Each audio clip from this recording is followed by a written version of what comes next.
28 of Flick, James Flick, your one and only movie reviewing secret agent.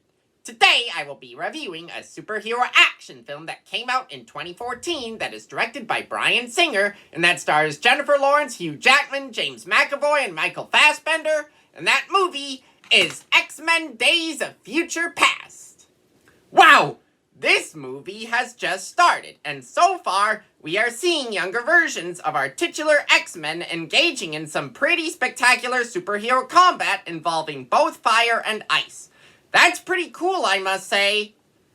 Now they have gathered in an ancient Chinese temple and are conversing with each other about a then-younger Mystique, one of our villains played by Jennifer Lawrence, and how deadly she is.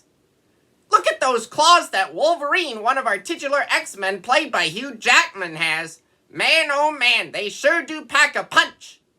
We now shift to Saigon, which was the capital of South Vietnam during the Vietnam War, when Vietnam was split between North and South. We are now hearing Time in a Bottle by Jim Croce playing in the background. I happen to have that song on my iPod.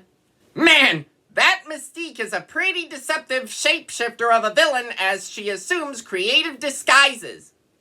We are now an hour into this movie, and so far, Mystique is being cornered by our titular X-Men. Now she just jumped out of a building by breaking through a glass window and survived.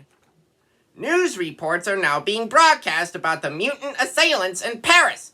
I bet that those there were left in shock and awe about it. Yikes!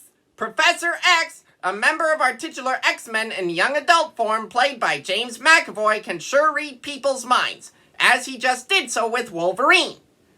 A younger Magneto, played by Michael Fassbender, just jumped onto a moving train, and as it was leaving the tracks, lifted them up into the air with only his hands. That's a bizarre thing for someone to do on top of a moving train. Our titular X-Men have now gathered to see a then-President Richard Nixon speak. That's pretty patriotic. Whoa!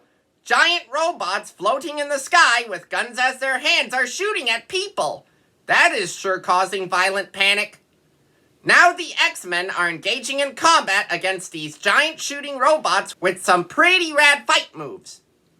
As we approach the 2-hour mark and the end of this movie, Wolverine has now woken up in the future to find out that he and his fellow X-Men have prevailed, and are also still alive. That's a good thing. Overall, X-Men Days of Future Past is an impressive action-packed superhero sequel featuring plenty of excellent acting and directing and great visual effects. Join me next time when I review Whiplash. I'm Flick James Flick, your one and only movie reviewing secret agent out there.